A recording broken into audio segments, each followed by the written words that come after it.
Hi, it's Ian from the Postal Hub Podcast. And Marek from Last Mile Experts. And we are the Last Mile Prophets. This is the last word on the last mile. This video is created thanks to Modern Expo, one of the key players in the world's parcel locker market. Modern Expo's product portfolio includes innovative solutions with refrigeration and freezing cells, Bluetooth locks, and even personal parcel lockers. Marek, we just recently released a video talking about the strategic elements of GLS and Royal Mail potentially being separated. We didn't really talk about the boots on the ground, coalface, and what's happening there out in Posty land in the Royal Mail, which is a key part of all of this. Marek, I want to share with you and everybody a little something that I read somewhere, because there's strike action. The CWU, the union representing posties in the UK, has called for strike action when it's been voted on that we strike action. I think it's just 19 days of strike action. By the time this is released, we're probably partway through it. This said, for every day that postal workers walk out, the Royal Mail loses an estimated £10 million on letters and £15 million for parcels. Bosses fear that business lost to rivals will not come back. I reckon that's a bit of a rubbery figure in some respects, but I'll let you have your say first of all before I weigh in. I think it's a really interesting topic, Ian. Hello, Ian. I should start and say hello, everyone, because the issues at Royal Mail are very specific. It's an organisation that's probably one of the biggest employers, if not the biggest employer in the UK. Huge tradition, very strong union presence, and it's not an easy one to deal with. You know, management saying that they're losing this much every day, that I don't think that's the answer to the solution. No, sorry. I don't think that figure is quite right. It says it loses £10 million on letters. Really? Where do the letters go? Because bearing in mind that right now in the UK, there's no whilst the letters market in the UK is liberalised, no other carrier is delivering the last mile. Yeah, so I think Ian perhaps there might be service level agreements with the others, right? With the likes Ian, of Whistle or whoever. But anyway, that's just by the by. Probably in their RSLAs, and also it probably speeds up the decline of the mail business. Well, I don't think that's true either. Right? This could be an interesting debate for another one. Because what is actually fueling the decline in letters? E-substitution. So people moving from letters to electronic alternatives. And that substitution has been happening for years. You put the price up, it doesn't impact the rate of e-substitution. Now, there's a whole other discussion going on in the UK at the moment, driven by consumer representative groups, saying, well, there's the cost of living increase. But let's put that aside for now. Up until now, the decline in letter volumes has been driven by e-substitution and raising the price, which has been, you have to raise the price because you got to pay posties more and your overhead costs continue to go up. The number of delivery points continues to rise while your letter volumes are going down. Of course, you've got a limited number of levers to pull, which is one of the things I actually wanted to talk about, Marek, was the levers you've got to pull. You can put the price up. There is actually a natural limit as to how much you can put the price up, at which point someone says, well, hang on a second, I'm not going to pay £2.50 for a letter. But you've got alternatives like alternative day delivery. You can slow down delivery. I mean, the Royal Mail first-class delivery is fast, isn't it? I mean, it's an amazing service in many respects. So there are other levers to pull, but I don't think that's at the core of why the strike action is happening, Marek. But before we get back to the main topic, which is the strike action, I just need to say one thing. Imagine, so I can defend my case, imagine that I am sending letters and there's a strike, which means that I'm unable to do so for several days. Just like with COVID, you may get people, and it's probably typically going to be slightly elder people, who may be forced, they want to send their birthday wishes or something else, they'll do it online. So people like my parents-in-law, who are 82, started going online because they were forced to do so. So we can debate whether the effect is going to be this big or this big. I think it's that big. In terms of letter volumes, I think the bigger question is about the future of the network and things like the universal service obligation. Go back to my notes here, Marek. Believe it or not, everybody, I've made notes. I've already taken myself off on a huge tangent there. The Royal Mail management, Marek, it's starting to play hardball with the unions. And they're using quite a strong language. And some of their social media stuff I've thought has been a bit, it's not very conciliatory, let's put it that way. If you're in this situation at the Royal Mail, you've got, let's see shall we summarise what we think Royal Mail management is trying to achieve? Well, Marek, do you want to sort of give it a bit of a bash? What's Royal Mail management is trying to achieve? Obviously, at the end of the day, the management in all businesses will seek to create a scenario in which, if they're rational, shareholder value is maximised. The shareholders, in most cases, are not going to be the posties, although probably some of them still have maybe their shares that they acquired or received, and therefore they're trying to rationalise.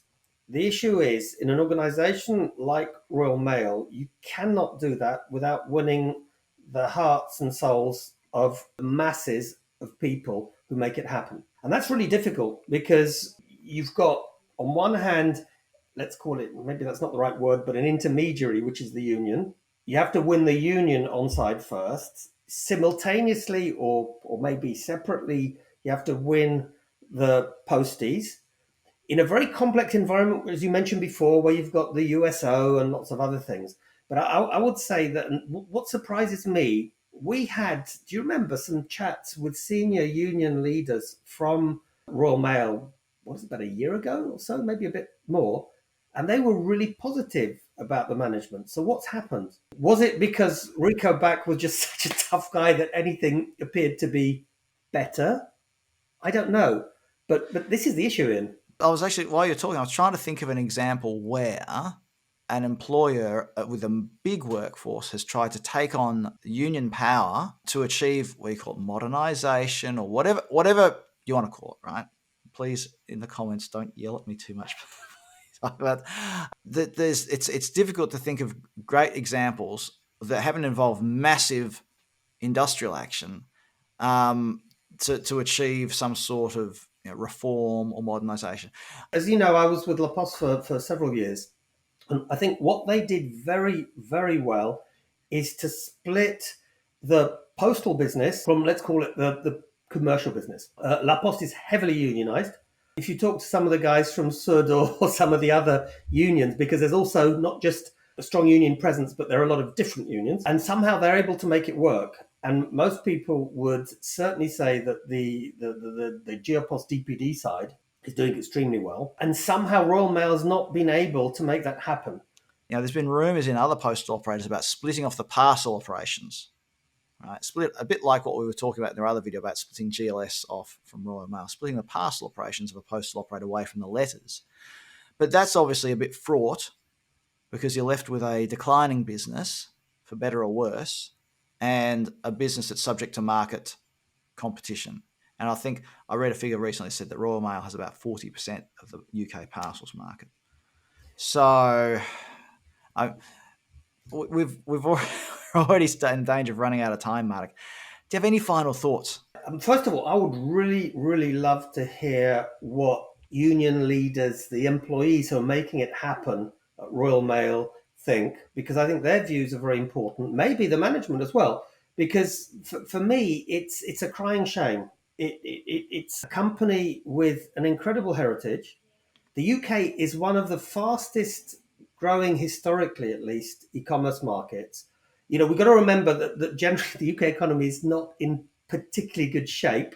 But you're right, it's been viewed as one of the most developed e-commerce markets in the world. The Royal Mail brand is incredible. It's been around for centuries and nobody else has a Royal Mail. Absolutely. And Ian, I think it's a crying shame. I think more could be done. There are issues, but honestly, for me, it's split up the challenges. So instead of having two problem children, because GLS isn't yet, but it might become one if they don't do something with it, I would personally argue it's worth splitting the businesses, getting the right management to take care and reinvent Royal Mail. Similarly, different type of person for GLS, different type of owner, probably an owner who is cash rich for GLS, plus ideally perhaps could complement the network they've already got. But let's see, it'd be interesting to see I'd love to hear from union leaders, from the posties out there, what they think, because they may think, hey, we completely got it wrong. They got a different view, a better view. But maybe also some GLS people would like to comment. I agree. I'd like to see this. I want to see it resolved because you don't want to see unions and management at loggerheads over something like this, over pay and conditions. There has to be, I think you might have mentioned it in another video, a shared vision of the future. And if management has to communicate that with the stakeholder groups, and that can be difficult. And I say that as someone who has spent 20 years at a stakeholder group, right? I know that there can often be a disconnect between what the people who are actually delivering the service see and perceive of the service as opposed to the management. And there's another issue often with postal operators, which is, some of the way that something will be said at the top level and how it's actually implemented at the coalface. Again, there can be a disconnect between that. Anyway, let's not go into that. I think that there's communicating that vision or agreeing on that vision or even formulating that vision somehow is going to be important. Marek, we've run way over time, but it's such an important topic, and there's livelihoods. Let's put it bluntly, livelihoods are at stake as well. So let us know what you think. Join the conversation down below, not on my desk, but in the comments section down here. Thanks for watching this video on YouTube. Remember to hit like, subscribe, and the notifications bell so you get more videos like this in your YouTube feed instead of, what do you get in your YouTube feed now? I don't know. Cooking videos, cat videos, videos of, I don't know, random acts of kindness. I don't like those videos, Marek. Something about them is artificial. It disturbs me. Marek Różycki, thanks for being part of the Last Mile Profits today.